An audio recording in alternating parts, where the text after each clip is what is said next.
لا ما عاد يرعبني ظلم يهددني لا شيء أخسره لا مهما يطول الدرب فالحق معه. السلام علیکم دوستوں، امید کرتا ہوں آپ سب خیر خیریت سے ہوں گے۔ شرازی وظیفہ آفیشیل میں آپ کو خوش آمدید کہتا ہوں۔ ایک روایت ہے جس کا خلاصہ یہ ہے کہ حضرت محمد صلی اللہ علیہ وآلہ وسلم نے فرمایا، بے شک جب تک بندہ مومن دنیا سے انتقال اور آخرت کا سفر کر رہا ہوتا ہے تو اس کے پاس فرشتے نزول فرماتے ہیں جن کے چہرے حسین و جمیل اور سورج کی طرح چمک رہے ہوتے ہیں۔ ان کے پاس جنتی کفن اور جنت کی خوشبو ہوتی ہے۔ یہ فرشتے اس قدر ہوتے ہیں کہ جہاں تک انسان کی نظر پہنچے گی اس کے آس پاس بیٹھے نظر آتے ہیں۔ حضرت ملک الموت تشریف لاتے ہیں اور اس کے سرانے بیٹھ جاتے ہیں اور فرماتے ہیں، اے پاکیزہ روح، اللہ کی مغفرت اور خوشنودی کی طرف نکل چل۔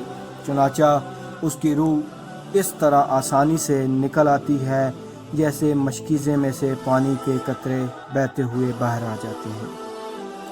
بس اسے حضرت ملک الموت لیتے ہیں اور دوسرے فرشتے جو وہاں دور تک بیٹھے رہتے ہیں پل بھر میں ان کا ساتھ نہیں چھوڑتے اور اس کو لے کر جنتی کفن اور خوشبو میں رکھ کر آسمان کی طرف چل دیتے ہیں۔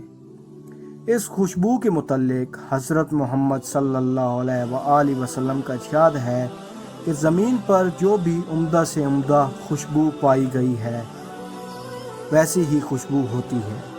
پھر فرمایا، اس روح کو لے کر فرشتے آسمان کی طرف چڑھنے لگتے ہیں اور فرشتوں کی جس جماعت میں سے بھی ان کا گزر ہوتا ہے وہ کہتے ہیں، واہ کیا اچھی خوشبو ہے، اور فرشتے میت کا نام تعظیم و تکمیر سے لے کر اس کا تعارف کراتے ہیں اور آسمان کا دروازہ کھلاتے ہیں۔ چنانچہ دروازہ کھول دیا جاتا ہے اور وہ اس روح کو لے کر اوپر چلے جاتے ہیں حتیٰ کہ 7ویں آسمان تک پہنچ جاتے ہیں۔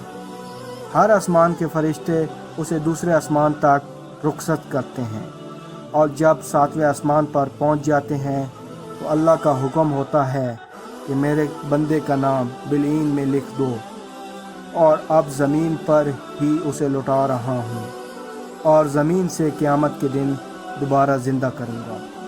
اس کے بعد یہ روح زمین پر واپس آ جاتی ہے اور میت کے جسم میں داخل کر دی جاتی ہے تو فرشتے قبر میں اس کو بٹھا کر سوال کرتے ہیں، تیرا رب کون ہے؟ تیرا دین کیا ہے؟ حضرت محمد صلی اللہ علیہ وآلہ وسلم کون تھے؟ وہ ان کے صحیح جوابات دیتا ہے تو فرشتے کہتے ہیں، بے شک تو سچ کہتا ہے۔ اس کے بعد اللہ کی طرف سے ندا آتی ہے، میرے بندے کے لیے جنت کا فرش بچھا دو، اس کو جنت کا لباس پہنا دو اور اس کے لیے جنت کا دروازہ کھول دو۔ روح پر جنت کی ہوا اور خوشبو آنے لگتی ہے اور قبر کو خوشادہ کر دیا جاتا ہے اور اس کے بعد میت کے نیک اعمال ایک خوبصورت حسین شخص کی شکل میں آتے ہیں اور میت سے اس کی رفاقت کا وعدہ کرتے ہیں اور خوشی کی بشارت دیتے ہیں۔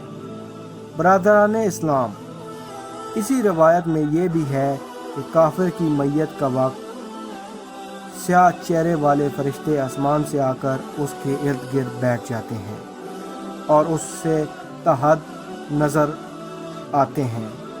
اس کے بعد ملک الموت سرہانے بیٹھ کر کہتا ہے، اے بدبخت روح، اللہ کی ناراضگی اور غیبت کی طرف نکل کر چل۔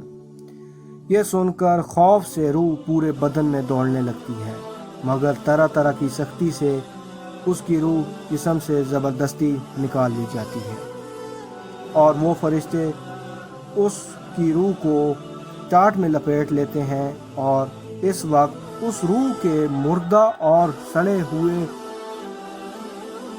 جانور کی بدبو پھوٹنے لگتی ہے اور فرشتے اس کو لے کر آسمان کی طرف پرواز کرتے ہیں اور وہ دروازہ کھلوانا چاہتے ہیں مگر آسمان کا دروازہ نہیں کھلتا۔ حکم ہوتا ہے اس کا نام سجین میں لکھ دو۔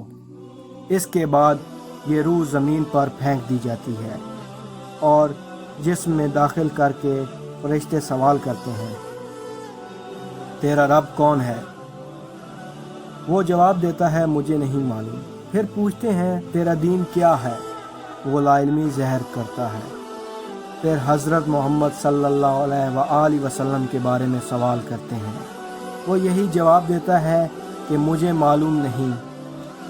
اس وقت اللہ کی طرف سے ندا آتی ہے کہ میرے بندے نے جو کچھ کہا جھوٹ کہا، اس کے نیچے آگ کا بستر بچھا دو اور دوزخ کا ایک دروازہ کھول دو۔ دوزخ کا دروازہ کھلتے ہی دوزخ کی گرمی اور دوزخ کے شعلے پھلکنے لگتے ہیں اور پھر اس کو قبر میں اتنے زور سے دبوچا جاتا ہے کہ ادھر کی پسلیاں ادھر ہو جاتی ہیں اور ادھر کی پسلیاں ادھر ہو جاتی ہیں۔ پھر اس کے اعمال ایک ایسی بدصورت شکل میں آتے ہیں کہ اس کے جسم سے بدبو آنے شروع ہو جاتی ہے اور اس کو عذاب اور مصیبت کی خبر سناتے ہیں۔ حضرت محمد صلی اللہ علیہ وآلہ وسلم فرماتے ہیں کہ جب میت کو قبر میں رکھ دیا جاتا ہے تو قبر اس سے کہتی ہے اے بدبخت، تو مغالطے اور دھوکے میں رہا، مجھ پر شان سے اور اکڑ کر اور تن کر چلتا تھا۔ تجھ کو یہ معلوم نہیں تھا کہ میں امتحان آزمائش کا گھر ہوں، میں تنہائی، غیبت اور ظلمت کا مقام ہوں، یہاں صرف تیروں کی بغداد ہے۔ تو نے میری پرواہ نہ کی، پس اگر مرنے والا نیک ہوتا ہے تو اس کی طرف سے کوئی جواب دیتا ہے، کہتا ہے اے قبر، تو دیکھتی نہیں کہ یہ اچھی باتوں کا حکم کرتا تھا اور لوگوں کو بری باتوں سے روکتا تھا۔ پھر قبر یہ سن کر کہتی ہے اچھا، اگر یہ ایسا تھا تو پھر میں اس کے لیے گلزار بن جاتی ہوں۔ پس اس کا جسم نور کا بن جاتا ہے اور اس کی روح خدا کے پاس چلی جائے گی۔ اور کبھی قبر میں مردے سے اس طرح کہتی ہے کہ میں تاریکی اور تنہائی کا گھر ہوں، اگر تو دنیا میں اللہ تعالیٰ کی اطاعت اور فرمانبرداری میں رہا تو آج میں تیری رحمت ہوں گی، اور اگر تو نے اللہ تعالیٰ کی نافرمانی کی اور میں تیرے لیے عذاب بن جاؤں گی۔ میں وہ ہوں جو مجھ میں اللہ کا مطیع ہو کے آئے گا، وہ یہاں سے خوش و خرم ہو کر نکلے گا، اور جو گناہگار اور نافرماندار ہو کر آئے گا وہ تباہ و برباد ہو جائے گا۔ بعض دفعہ قبر کہتی ہے اے بدبخت، کیا تجھے کسی نے مجھ سے ڈرایا نہیں تھا اور تجھے یہ خوف نہیں دلایا تھا کہ تنگ اور تاریخ اور بدبودار اور خوفناک کیڑوں کا مرکز ہوں؟ پس تو نے دنیا میں رہ کر میرے لیے کیا سامان مہیا کیا؟ جب کوئی شخص قبر میں دفن کیا جاتا ہے اور اس پر عذاب اور تکلیف کا نزول ہوتا ہے تو اس کے آس پاس کے مردے جو متفین ہوتے ہیں اس سے کہتے ہیں اے شخص، تو کس قدر غافل رہا کہ تجھے ہمارے بعد بھی دنیا میں رہنے کا موقع ملا اور تم ہم سے بعد میں آئے، پھر بھی تو نے اپنے سے پہلے آنے والوں کی معجزات سے عبرت حاصل نہ کی، اور تو نے سمجھا کہ مرنے والے تو مر چکے ہیں اور ان کے اعمال بھی پورے ہو گئے، خواہ اچھے اعمال تھے یا برے، مگر تیرے لیے تو بہترین موقع تھا۔ تو در اعمال یعنی دنیا میں تھا، تجھے تو کافی مہلت ملی ہوئی تھی۔ تم ان لوگوں پر غور کیوں نہیں کرتے جن کو تم سے پہلے کاندھوں پر لاد کر مٹی میں ملا دیا گیا تھا؟ تجھے کس نے دھوکہ دیا اور تو کس مغالطے اور فریب میں پڑا رہا؟ حدیث مبارک ہے کہ حضرت محمد صلی اللہ علیہ وآلہ وسلم فرماتے ہیں کہ قبر جہنم کی خندقوں میں سے ایک خندق ہے یا جنت کے باغوں میں سے ایک باغ ہے، اور جب کوئی شخص مر جاتا ہے تو اس کا ٹھکانہ صبح و شام دکھایا جاتا ہے، جنتی کو جنت دکھائی جاتی ہے اور جہنمی کو جہنم کے نظارے کروائے جاتے ہیں۔ روایت ہے کہ سوال و جواب صرف امت محمدی کی خصوصیات ہے۔ انبیاء صادقین کی امت پر اللہ تعالیٰ کی نافرمانی سے عذاب نازل ہو جاتا تھا، لیکن حضرت محمد صلی اللہ علیہ وآلہ وسلم کی آمد کے بعد وہ عذاب ختم کر دیا گیا اور اس کی جگہ بذریعہ سوال جواب کا سلسلہ جاری کیا گیا، اور جو شخص مرنے کے بعد دفن نہیں کیا جاتا اس سے بھی سوال جواب کیے جاتے ہیں۔ دوستوں، موت دراصل بندے مومن کا تحفہ ہے۔ حضرت محمد صلی اللہ علیہ وآلہ وسلم فرماتے ہیں کہ مومن کا تحفہ موت ہے اور اس کے لیے خوشبودار پھول ہے۔ سلمان بن مالک نے ابو حازم رحمۃ اللہ علیہ سے پوچھا کہ یہ بتائیں کہ ہم موت سے کیوں گھبراتے ہیں؟ انہوں نے فرمایا، اس لیے گھبراتے ہیں کہ تم نے آخرت کو برباد کر دیا اور دنیا کو آباد کیا ہے، لہذا آبادی سے ویرانے میں جانا پسند کوئی نہیں کرتا۔ سلمان نے کہا، آپ سچ فرماتے ہیں۔ جس شخص کو قبر کی زندگی پر یقین ہو اور وہاں اچھے حال میں رہنے کی امید ہو اور یہ سمجھتا ہو کہ اس کو اس کے دوست عزیز و اقارب کو چھوڑ کر چلا جائے گا اور برزخ میں دوست رشتہ دار عزیز و اقارب مل جائیں گے، تو پھر موت سے کیوں گھبرانا اور زندگی کو برزخ کی زندگی سے کیوں ترجیح دی؟ حدیث میں ہے کہ دو چیزوں کو انسان مکروہ جانتا ہے، ایک تو موت، حالانکہ موت اس لیے فتنے سے بہتر ہے، اور دوسرا مفصلی، حالانکہ مفصلی حساب دینے کے لیے آسان ہے۔ علامہ نے فرمایا ہے کہ جو شخص موت کو یاد کرے گا اس کو اللہ تعالیٰ 3 کرامت دے گا، پہلی جلد توبہ، اور دوسری دل کی مراد، اور تیسری عبادت میں دل جمائی اور اطمینان۔ اور جو موت کو بھول جائے گا اس پر 3 بلائیں نازل ہوں گی۔ پہلی، اس کو توبہ کی توفیق نہ ہوگی، دل کی مراد نہ پوری ہوگی، اور تیسری عبادت میں سستی ہوگی۔ کسی شخص نے حضرت محمد صلی اللہ علیہ وآلہ وسلم سے سوال کیا، کون مومن سب سے عقل مند ہے؟